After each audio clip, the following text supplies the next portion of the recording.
നിൽക്കുമ്പോ എന്റെ സ്വന്തക്കാരോട് ഞാൻ എന്താ പറയാ? ഒരുപാട് പറയാനുള്ളത്. നാളെ ടോക്സിക് ഇറങ്ങുകയാണ്. വരൂ നമുക്ക് ഇരുന്ന് സംസാരിക്കാം. KGF ഈ മൊയ്തീനിക്കാന്റെ ഓരോ തമാശകള്. യാഷ് ശരിക്കും എനിക്ക് രോമാഞ്ചം ഉണ്ടായി. ഇത്രയും ഒരുപാട് കഷ്ടപ്പാടും എല്ലാം വെച്ചിട്ട് നടന്നൊരു സിനിമയാണ്. അപ്പൊ എല്ലാരും വരണം, കാണണം. സിനിമ എങ്ങനെ ഉണ്ടായിരുന്നു? 3.5 മണിക്കൂർ എന്റെ കൊട്ടകീരി. ആരെ കെട്ടിക്കാനാണ് ഇതുപോലെ തീട്ടപ്പണം? ആരെ കെട്ടിക്കാൻ? ഗീതു മോഹൻദാസ് ഇതുപോലെ തീട്ടപ്പണം. ചന്ദ്രൻ നീ എന്താ ഇങ്ങനെയൊക്കെ പറയുന്നേ? ഞാൻ എങ്ങനെ പറഞ്ഞോടാ?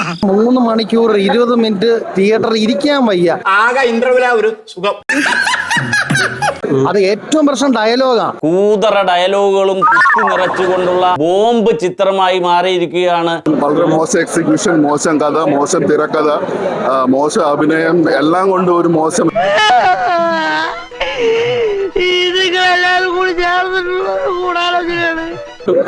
എനിക്കിഷ്ടപ്പെട്ടു. എന്നാണ് പറയുന്നത്? എനിക്ക് ഒരു സ്ക്രീൻ പ്ലേയിൽ കാണാനുള്ള ഒരു എന്റർടൈൻമെന്റ് പടമായിട്ട് എനിക്ക് തോന്നി. ആരെ കെട്ടിക്കാനാണ് വെടിവെക്കുന്നത്? എന്തെങ്കിലും മനസ്സിലാവണ്ടേ? ഇപ്പോഴത്തെ സിനിമയിലെ എങ്ങനെ വാസുവേട്ടാ ഒരു ചില്ലി കാശിന്റെ കഥ വേണ്ട. സീൻ ബൈ സീൻ എങ്ങനെ പ്ലക്ക എന്ന് ഹോളിവുഡ് ലെവലിൽ ചേച്ചി തെളിയിച്ചു. ഈ ഓഡിയൻസിനെ ബോറടിപ്പിക്കുന്നത് എനിക്ക് ഇഷ്ടമല്ല. അവര് ചിരിച്ചു കളിച്ച് വളരെ ഹാപ്പി ആയിട്ടല്ലേ പോയത്. റോക്കി ബായ് അല്ല, പ്ലക്കൽ ബായ് പടം. അവസാനമൊക്കെ അപരാധത്തിന്റെ അങ്ങേറ്റം. ആരെ കെട്ടിക്കാനാണ്?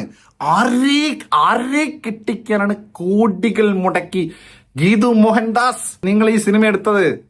ഇതൊരു ചെറിയ തുടക്കം മാത്രം, അത്രേ ഉള്ളൂ. അപ്പൊ പദ്ധതികൾ വേറെയും ഉണ്ടോ? മോനെ തുടിക്ക പ്ലക്കണം, അത്രേ ഉള്ളൂ. ഓക്കെ.